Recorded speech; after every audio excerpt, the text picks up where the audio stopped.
Bonjour à chacune et à chacun pour ce troisième message d'une belle série sur l'amour du Père pour ses fils et ses filles. Et le troisième message a pour titre « Je t'aime pour de vrai ». Effectivement, on vient de voir dans le baptême de Jésus qui était pour nous, qu'il s'est passé quelque chose d'extraordinaire du ciel sur la terre. La voix du Père a retenti clairement, sans ombre, sans nuage, sans obstacle, sur son Fils, et elle lui a dit « Tu es mon bien-aimé ». C'est-à-dire, en langage d'aujourd'hui, « Je t'aime, Fils ». « Je t'aime, fille ». Et on avait vu aussi que cette parole, elle est pour toi et pour moi, et que c'est pour cela que Jésus-Christ était descendu dans l'eau et sorti de l'eau. Et j'aimerais prendre un petit moment sur cette voix qui nous parle et qui nous dit « Je t'aime ». Déjà, la voix du Père, la voix du ciel, la voix de l'invisible qui nous a créés, celui qui nous a fait et qui nous refait en Jésus, cette voix-là, il semble pour beaucoup d'entre nous qu'elle est difficile à entendre. Quand tu dis la voix de Dieu, la voix du Père, que penses-tu? Que t'imagines-tu? Beaucoup de chrétiens, j'ai vu dans l'expérience, se disent « Waouh, la voix du Père pour moi, le Créateur me parle, moi ?» Et ça semble un peu compliqué, ça semble un peu encombré, le canal grésille, non? C'est pas aussi simple que télécharger un film. C'est encore légal dans notre pays, mais pas ailleurs. Télécharger la voix du ciel, entendre la voix du Père. C'est vraiment la voix du Père qui parle, et donc c'est pour cela que je vais le dire ainsi. Et elle parle à qui? Elle parle aux humains, qu'elle refait en Christ, et elle leur dit « Je t'aime ». Parce que pour Dieu, ce qui compte le plus au départ de la vie, c'est son amour d'origine. C'est de rétablir l'amour d'origine. C'est de rétablir la relation d'origine. Jésus-Christ, il est mort et ressuscité pour rétablir la relation d'origine, au départ de la création. Et au départ de la création, la première création, Dieu a parlé 7 paroles pour faire naître le monde à partir de rien, créatio ex nihilo, comme on dit en termes savants. À partir de rien, tout a existé par sa parole et son esprit. Et ensuite, il dit « faisons l'homme à notre image ». Et ensuite, la 9e parole, il s'adresse aux humains qu'il vient de faire. La parole qui a créé, qui est puissante pour faire apparaître l'existence, qui t'a créé par amour uniquement, tu existes à cause de son amour, c'est la parole qui te parle. Donc sa voix a retenti là, dans Genèse 1, et elle leur a dit quelque chose aux 2 qui étaient là au départ. Et quand il leur a dit quelque chose, avant de leur dire, il a dit le timbre, il a dit la manière, il a dit l'orientation globale de ce qu'il voulait leur dire. Il a dit... le texte dit « et il est béni ». Il est béni. Et il leur dit « fructifiez, multipliez-vous, remplissez la terre, et puis régnez sur elle, gouvernez-la, sur tout le vivant sur la terre ». C'est le texte que vous connaissez, Genèse 1, 26 à 28. Mais le petit mot, c'est « il leur a parlé en les bénissant ». Quand nous sommes refaits et recréés en Jésus, la parole que Dieu nous adresse, le « je t'aime » est une parole de bénédiction. Et c'est pour cela que j'ai ajouté « je t'aime pour de vrai ». Parce qu'un amour dont on dirait après « ça n'a pas bon goût », ce n'est pas l'amour de Dieu.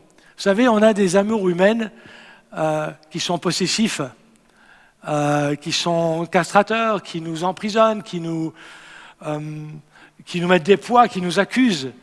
Et on dit des fois, on aimerait dire aux autres, j'aimerais mieux que tu m'aimes un peu moins de cette manière-là, quand c'est possessif, quand c'est accusateur. Donc il y a des fois des mots amour, c'est un peu de la fausse monnaie. Le mot amour, il est dans la bouche de tout le monde, parce que qui ne veut pas être aimé, qui ne veut pas être rencontré par de l'amour? Mais il n'y a pas toujours le backup de la vraie, de l'or. derrière cet amour. Il y a beaucoup d'inflation dans les mots. Il y a beaucoup de... C'est pas très sûr. C'est pour ça que j'ai mis pour de vrai. Parce que quand Dieu dit, et quand le Père dit « je t'aime », c'est une parole de bénédiction. Et la bénédiction, c'est une puissance de fécondité. C'est comme de l'eau qui tombe sur une terre, et puis ça pousse, ça pousse, ça pousse. Donc, quand Dieu te dit « je t'aime », c'est pour de vrai, parce qu'il y a une puissance de bénédiction qui fait pousser le fruit de la parole dans ta vie. Ce n'est pas de la fausse monnaie. Et donc, ça c'est le timbre de sa voix, c'est la qualité de sa voix. Mais j'étais parti avec la question, est-ce qu'on entend sa voix?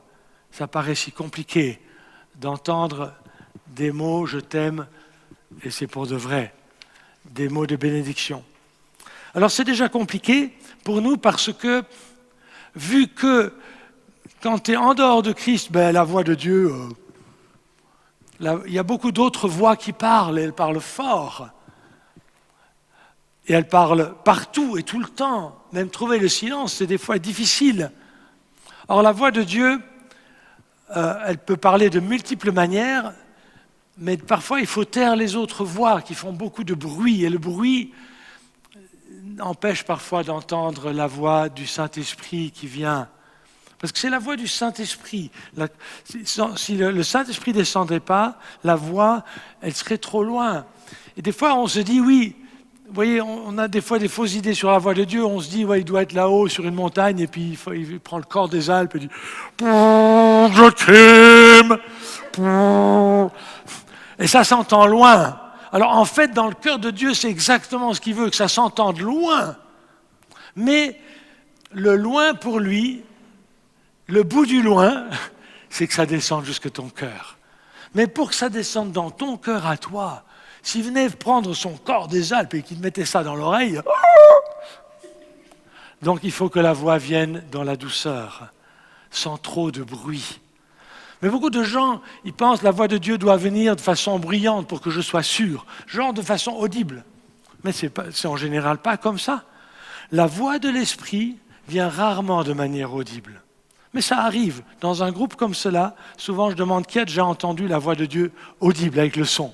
Alors je vais le faire, on va essayer. Qui parmi vous a déjà entendu la voix de Dieu de manière audible une fois dans sa vie?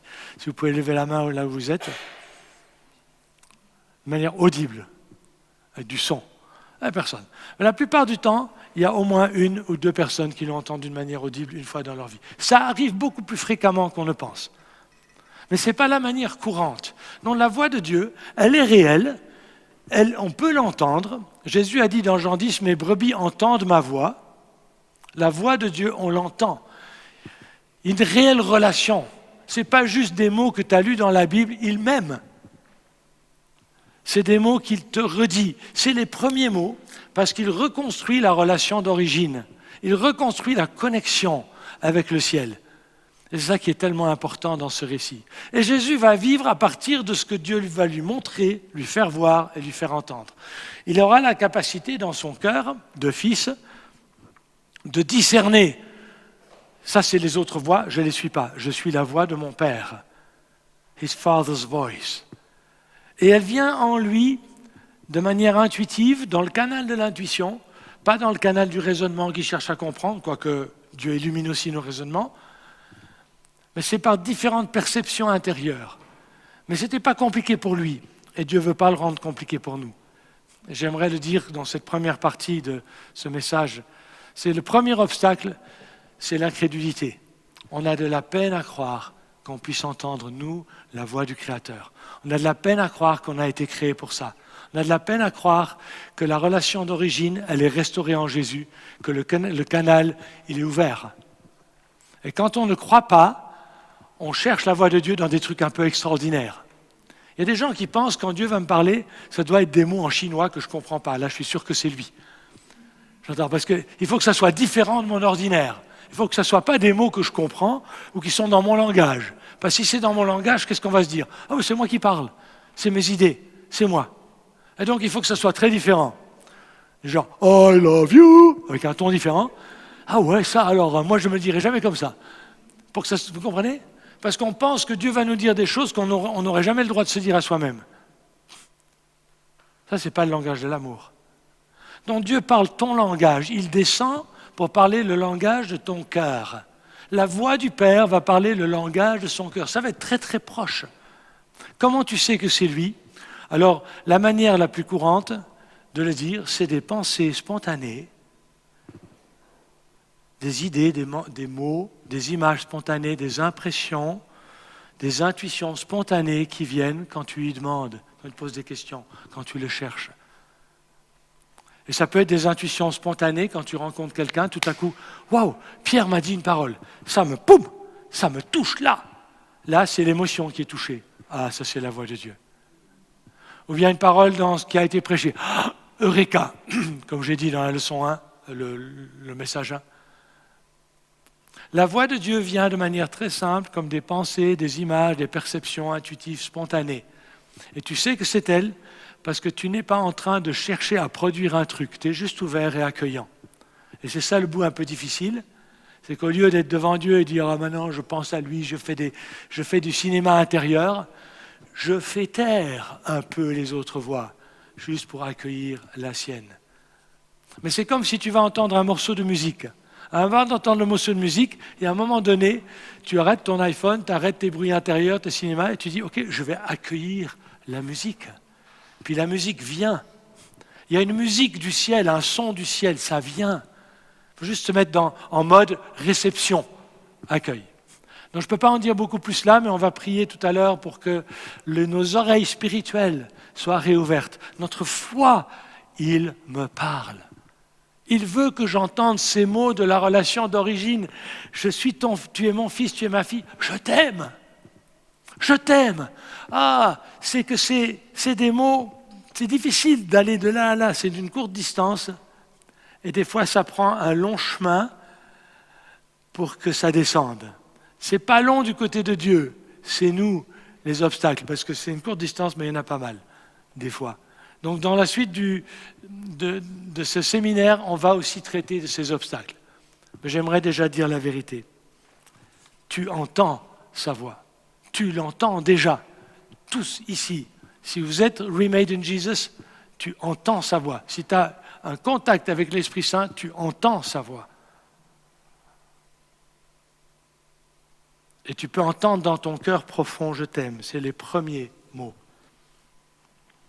Alors, si d'un côté, il y a ce mensonge, je n'entends pas, c'est dur d'entendre, c'est compliqué. Il y en a un deuxième qui vient bloquer, c'est le timbre de sa voix. Je m'explique. Il faut connaître le son, le timbre, la musique de la voix de Dieu. Parce que vous voyez, je peux vous dire ici, « Ouais, je vous aime !» Vous n'êtes pas très convaincu. Je peux vous dire, « Ah ben, vous savez, je vous aime vraiment beaucoup, hein ?» Vous n'êtes pas convaincu, c'est un peu mielleux, ça sonne feu. Faux, pardon, feu, c'est pas feu.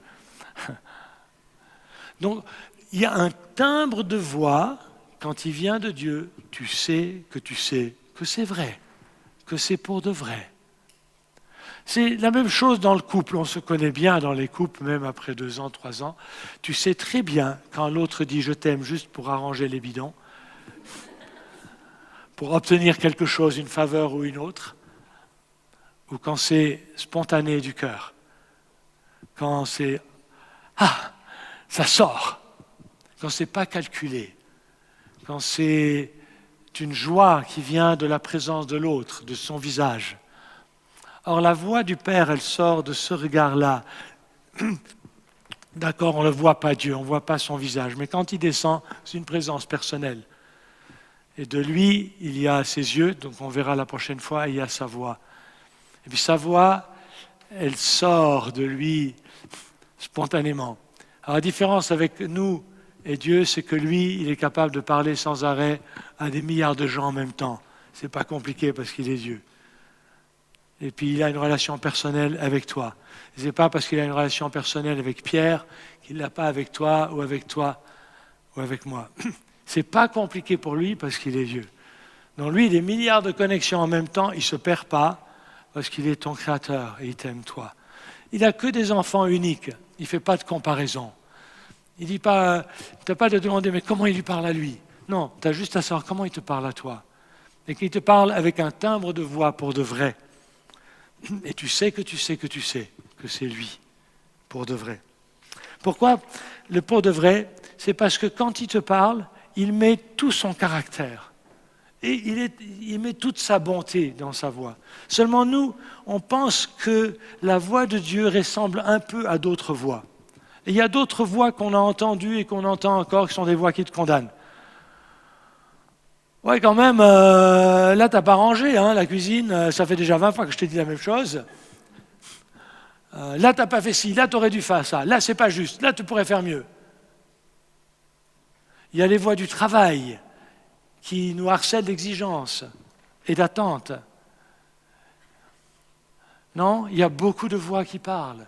Accusation, condamnation, comparaison, jugement, attente exagérée, ou pas d'attente du tout. Puis il y a des voix qui se taisent, qui devraient parler, qui devraient nous dire « je t'aime » et puis elles ne disent rien. Il y a des voix qui devraient dire des appréciations, mais elles ne disent rien, elles se taisent et puis on imagine des tas de choses.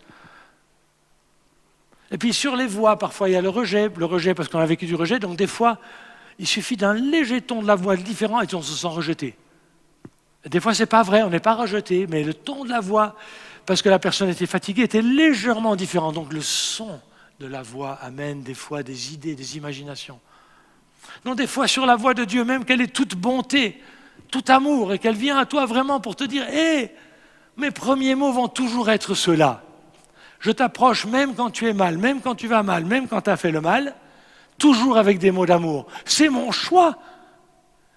C'est pas à cause de toi, c'est à cause de moi. J'ai choisi de venir à toi comme cela.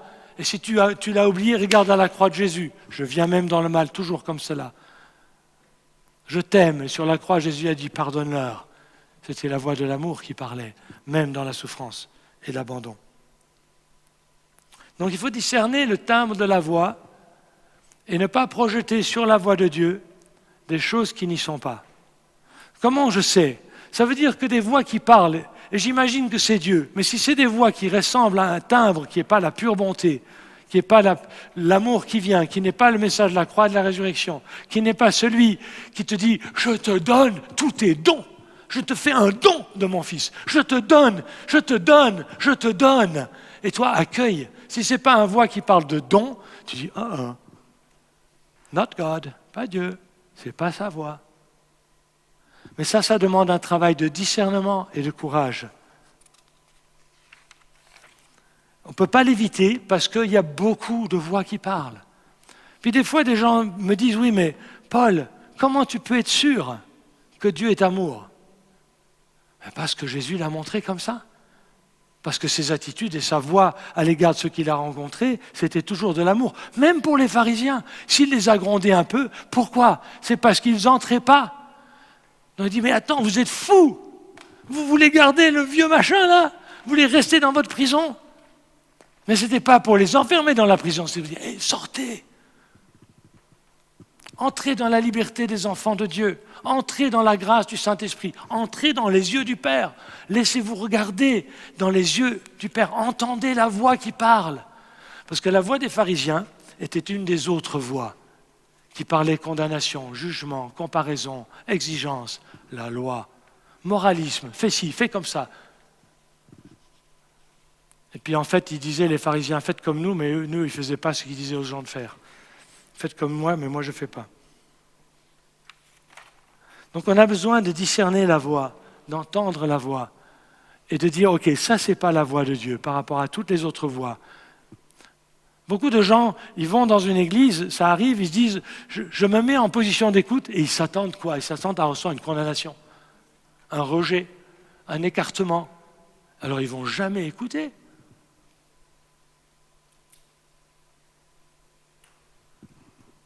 Écarte les voix qui accusent, écarte les voix qui te mettent dans la peur, écarte les voix qui mettent dans la honte. Ça, c'est les fruits du péché. Mais la croix est venue pour ça. Donc si toi, tu veux écouter la voix de Dieu, s'il y a des trucs qui t'accusent, tu les poses à la croix. S'il y a des trucs dont tu as honte, tu les poses à la croix. S'il y a des trucs qui te font peur, tu dis, ok, j'ai peur. Et c'est vrai qu'on a un peu peur d'entendre la voix de Dieu. Pourquoi on a peur? Mais pourquoi on a peur? Parce qu'on pense qu'il va nous dire des choses super mauvaises pour nous. Ça ne va pas être une voie de bénédiction. Que si jamais il nous montrait le chemin à suivre, ça ne va pas être bien pour nous. Bénédiction, bien pour nous. On s'imagine que Dieu, il veut du mal, que quelque part, il est bon, mais il y a un petit bout en lui où tout à coup, il va tourner sa veste et il va devenir mauvais. On imagine que son dernier mot, ce n'est pas la croix, qu'il y a encore un autre mot quelque part, qui va ressortir au dernier moment. Des fois, il y a même des gens qui s'imaginent, ok, les péchés sont pardonnés, donc ils sont couverts, ils sont effacés, mais quelque part, il garde le disque dur là-haut. Quelque part, il a une copie sauvage, et il va me ressortir les trucs au dernier jour. Quelque part, il ne peut pas oublier. Nous, on n'oublie pas, ça c'est bien, ça nous garde humbles. Mais on ne peut pas croire que lui va oublier. Il va nous ressortir le disque. Parce qu'à la maison, notre expérience sur Terre, c'est on nous ressort le disque. Et dès que les choses vont plus, on nous ressort le disque d'il y a longtemps. On nous redit des trucs, et ça ressort. Oh, ça va? La voix de Dieu. Non, c'est une voix qui bénit. J'aimerais encore vous dire une dernière chose au sujet de la voix, puis on va terminer ce message. Enfin, une ou deux choses, dit toujours une chose, mais il y en a peut-être encore une ou deux. Il faut que le flot s'épuise.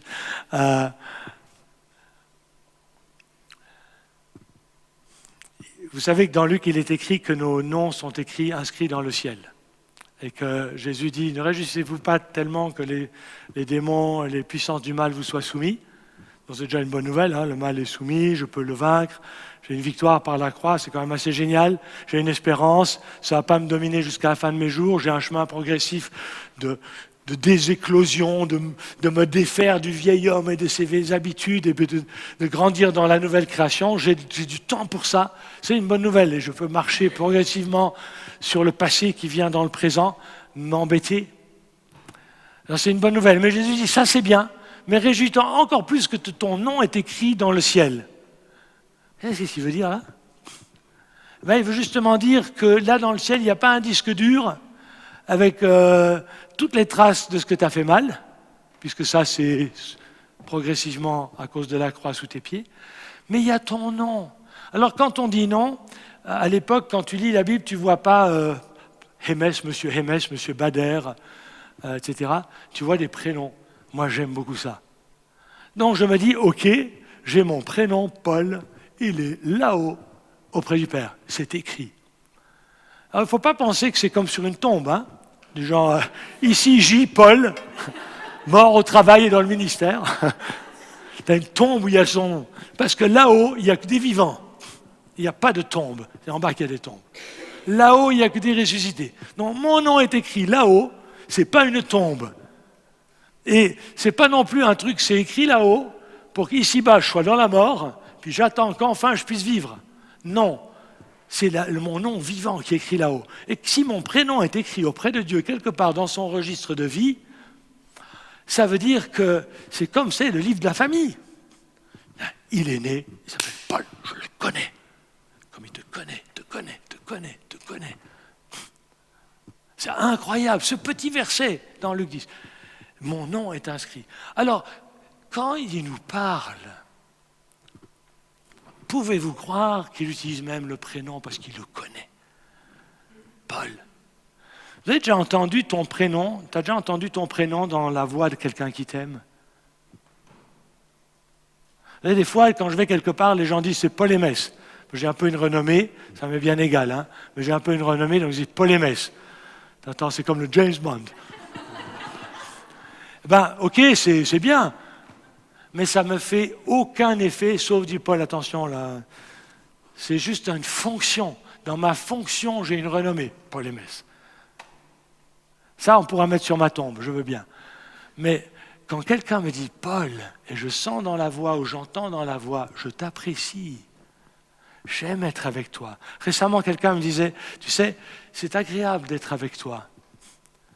C'est bien, il y a de la vie, il y a de la joie, j'aime être avec toi. Paul, ça m'a touché. Parce que là, il y a de l'amour. Et Dieu, il est comme ça, il aime être avec toi. Quand il écrit ton nom, il n'écrit pas ton nom et dessous une liste de tâches à faire. Et il n'y a pas un disque dur, tous les trucs qu'il n'a pas fait. Et un autre disque dur, tout ce qu'il a, tu sais, les tout 12 listes, il n'est pas encore fait. Hein. Et là, il a raté. Et là, et ça. Et puis, tu as des listes. Alors, chez lui, ça doit être infini parce qu'il voit même les détails que moi, je ne vois pas. Non. Mais il y a ton prénom et il y a de l'amour sur ton prénom. Et c'est cette voix qui te parle. On dit, alors, ils ne peuvent jamais me montrer un truc dans ma vie qui ne va pas. Si. Mais il faut savoir que quand Dieu te montre un truc dans ta vie qui ne va pas, que tu ne sais pas déjà, ben, les trucs qu'il te sait, ben, il va juste t'aider à surmonter, à avoir la victoire. Il va te montrer. Donc tu peux juste dire, Père, tu sais que ça fait des années que je lutte avec ça. Aide-moi. Comment je peux faire? Qui je vais voir? Montre-moi. Père, parle-moi. Je fais quoi? Puis au lieu d'avoir peur de Dieu et de croire qu'il va te dire, ouais, ça fait longtemps, tu aurais déjà dû trouver par toi-même. Fais comme Adam, mange de l'arbre de la connaissance du bien et du mal, trouve par toi-même. T'as qu'à être un peu plus intelligent, un peu plus fort, un peu plus doué. Vas-y. Et c'est quoi? C'est pas Dieu, ça. C'est le serpent. C'est pas la voix de Dieu, il faut le discerner. Quand lui nous montre soit des trucs qu'on sait, il va nous assister, le Saint-Esprit va nous assister, montrer des chemins. Et puis quand c'est des trucs qu'on n'a jamais vus de soi-même, et j'en parlerai dans le message numéro 4, il va le faire avec beaucoup d'amour. Parce que le but de Dieu, quand il nous montre des choses à changer dans nos vies, c'est pas de nous mettre dans la condamnation, la mort et la honte et la peur, c'est de dire, hé, je suis sorti de l'eau, tu vas sortir de l'eau, tu vas plus vivre comme ça, c'est une bonne nouvelle, je te montre, tu vas sortir de l'eau, je te guéris, je te libère. Il est comme ça, Dieu. Il a choisi d'être comme ça, pas à cause de ma valeur, si, il a choisi. Il faut discerner la voix qui parle. C'est le vrai Dieu qui nous parle, en Jésus, dans l'Esprit, c'est lui, pas un autre, il n'y en a pas comme lui. Personne ne nous parle comme lui, personne. Donc ton nom et ton prénom est écrit dans le ciel, et quand il dit ton prénom, il le dit avec amour. Ce n'est pas sur un tombeau qu'il parle, c'est sur un vivant qu'il aime. Waouh, merci Seigneur. Je dois dire encore une dernière chose, ça va vous faire rire, je pense, et puis je terminerai par là vraiment. Mais avant cela, un exercice. Oui, je t'aime. C'est vite dit, c'est pas toujours si simple à entendre. Alors j'aimerais vous proposer un exercice à faire chez vous, durant la nuit, un temps tranquille. Un exercice qui m'a beaucoup transformé, que je fais de temps en temps quand j'ai besoin d'entendre la voix de son amour qui me parle. Le voici, je vais devant Dieu, je prends une feuille de papier ou un bloc, je pose devant lui tout ce qui me sépare de lui, je dis ok, tu l'as pris à la croix, je sais que tu m'aimes, mais j'ai besoin d'entendre ta voix maintenant. Et puis tu lui poses la question, Père, ou Seigneur Jésus, c'est la même voix, Père, que penses-tu de moi? Que penses-tu de moi? Et puis après, tu peux dire aussi, Père, comment tu me vois? Que penses-tu de moi? Comment tu me vois? Si tu échoues une première fois, tu le refais une deuxième, une troisième. Je vous garantis, chacun de vous entendra la voix de Dieu.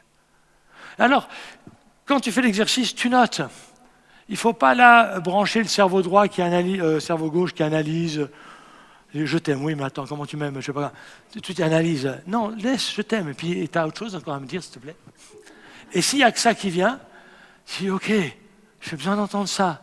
Merci, je veux l'entendre. Puis là, tu peux dire, Père, j'ai de la peine à l'entendre. Comment tu pourrais m'aider à l'entendre? Et tu écoutes. Mais il se peut qu'il vienne d'autres mots qui donnent un peu de coffre, qu'il ouvre le trésor de son cœur. Et puis tu dis, comment il t'aime? Que penses-tu de moi? Comment tu me vois? Mon mot de conclusion sera, quand tu as entendu, quand tu as vu, que fais-tu avec? Des fois, Dieu nous dit des choses, mais notre bouche sur nous-mêmes dit d'autres choses. J'aimerais vous encourager à parler sur vous comme lui vous parle, à parler sur vos propres vies comme lui parle dans vos vies. Mais c'est difficile de parler dans sa vie, de parler vrai, de s'aimer pour de vrai, parce que franchement, on ne s'aime pas toujours pour de vrai dans la nouvelle création. On est toujours embêté parce que notre regard est posé sur les trucs anciens qui sont en train de d'être dealé, si j'ose dire ça comme ça, sur notre passé qui est encore un peu présent dans le maintenant. Vous êtes d'accord? C'est difficile de s'aimer pour de vrai, mais lui, il nous aime pour de vrai. Donc on doit apprendre à s'aimer pour de vrai. On doit apprendre à parler sur soi, ce que lui dit de nous. C'est la seule manière de vivre comme fils. Si tu vas quelque part et tu dis oh ouais, c'est vrai, j'ai pas fait, je suis condamné, je suis coupable, je suis gna, je suis un nul, je vaux rien, c'est vrai que j'arrive à rien, j'ai tout raté, mon nom il est écrit dans un tombeau. T'as une mine d'enterré. T'as pas une mine de ressuscité, et de fils et de filles. T'es pas dans la nouvelle création, t'es dans la mort de l'ancienne. Donc ça demande le courage de se lever tous les matins et de dire « Ok, je sais qu'il y a des trucs du passé dans le présent à dealer, je sais que tu es en route, je suis en route, mais je me lève comme fils et fille. Je ne dois pas retourner dans l'ancien et me culpabiliser alors que la croix l'a fait. Je me lève dans le nouveau, donc je dois dire sur moi ce que lui dit de moi. » J'étais dans l'avion pour aller en Inde, pour un ministère là-bas. Et c'était le jour de mon anniversaire. Pour ceux qui veulent faire un cadeau, c'est le 19 août.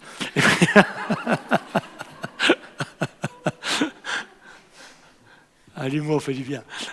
Et puis, dans l'avion, je me disais, je suis seul, ma famille, je n'ai pas mes enfants. Donc, effectivement, j'étais un peu seul, et puis fatigué, et puis en train de préparer les messages. Puis, comme je connais mon père, je dis, Papa, Père Céleste, j'aimerais un cadeau de toi. Peux-tu me faire un cadeau dans l'avion? Et moi, quand je parle vraiment comme son fils, comme ça, dans le besoin profond, et que je ne suis pas le fils, je ne sais pas... ni rebelle, ni... j'ai pas dit donne-moi une Porsche, là. On peut aussi dire ça des fois, mais... c'est juste un fils qui parle à son père, parce qu'il sait que le père l'aime. Alors je me réjouissais, dans la confiance, qu'est-ce que ça va être? Je me dis, je suis en économie, je vais demander du champagne, ils vont me le donner. Puis après, j'avais un mal de cailloux pas possible, je dis non, le champagne, c'est pas indiqué, ça sera un autre cadeau. Donc je n'ai pas demandé du champagne, mais de l'eau, et je n'ai pas bu de vin. Et tout à coup, une idée, une pensée est venue. Alors des fois, les pensées de Dieu, c'est tout normal et tout naturel. Des fois, il y a des pensées surprenantes, mais elles font aussi du bien. Celle-là était un peu surprenante, décalée si vous voulez, mais elle me correspondait bien. J'ai un petit enfant en moi décalé. Toi, tu as une petite fille et un petit garçon en toi qui aime bien aussi qu'il soit rencontré dans quelque chose d'unique. Donc là, c'était pour moi. Ok? Mais ce qui s'est dit, c'est il faut parler sur ta propre vie ce que Dieu t'a dit. Alors, je suis allé aux toilettes et je me suis mis devant le miroir là. Et j'ai commencé à parler prophétiquement la voix de Dieu sur moi-même. Toi là, il faut que tu saches que tu es vraiment aimé de Dieu. Tu es un aimé de Dieu. Il t'aime d'un amour incroyable. Oui, toi, oui, écoute-le. C'est la vérité. C'est pour de vrai. Tu es vraiment aimé. Tu es vraiment son fils. Oui, toi. Oui, toi. Et j'ai parlé avec force, un peu moins de voix que ça, parce que j'avais peur que les stewardesses viennent. Ça va, monsieur? Vous avez besoin d'aide? Non, j'étais parfaitement lucide et bien. Mais ça me faisait du bien. Je sentais de dire la vérité des mots de Dieu, alors je parlais prophétiquement sur moi-même dans le miroir. Je disais la vérité de Dieu sur moi. Et je me suis rassis, j'étais le plus heureux des hommes. Et le ministère en Inde, je me suis tenu debout, sans intimidation. J'étais le fils du Père. Waouh, j'ai papa avec moi. Et je vais leur parler en son nom, paisiblement. Devant des foules un peu plus imposantes qu'ici, mais ça n'a aucune importance. Il y a la foule avec nous. Voilà ce que je voulais vous dire. J'aimerais prier courtement.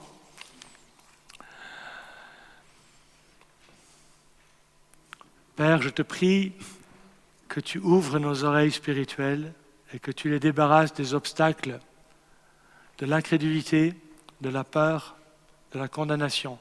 Aide-nous à poser devant toi ces réalités que tu ne veux pas dans nos vies. Quand elles sont posées à la croix, le ciel est ouvert et nous pouvons entendre ta voix et les mots d'amour que tu veux nous dire. Père, alors que certains, et même peut-être tous, vous allez prendre une feuille chez vous à la maison et vous allez demander au Père, qu'est-ce que tu penses de moi, qu'est-ce que tu ressens de moi? Je prie qu'à ce moment-là, le ciel soit ouvert sur toi. Je te prie que les mots que tu entendes tu puisses juste les recevoir comme des pensées, des impressions spontanées, des images, des sensations. Voilà la manière dont Dieu te parle. Et que tu puisses les noter et entendre sa voix pour de vrai. Et si c'est d'autres voix qui parlent, si le timbre de la voix ne correspond pas au ciel et à ce qui a été dit en Jésus-Christ, après tu peux biffer, tu peux raturer et tu peux recommencer. Le timbre de la voix de Dieu, comment ça sonne, le son, la musique. Je libère la musique du ciel, des mots d'amour dans ta vie maintenant. Je libère ton oreille au nom de Jésus pour que tu entendes la voix de ton Dieu. Parce que, a dit Jésus, mes brebis entendent ma voix, Jean 10. Et je vous bénis tous dans cet exercice, dans le nom de Jésus-Christ et par la présence du Saint-Esprit et l'amour du Père. Et nous sommes déjà avec ceci à la fin du 3e message. Et je prends congé de vous et vous donne rendez-vous pour le 4e qui porte le titre « Que vois-tu dans ses yeux ?»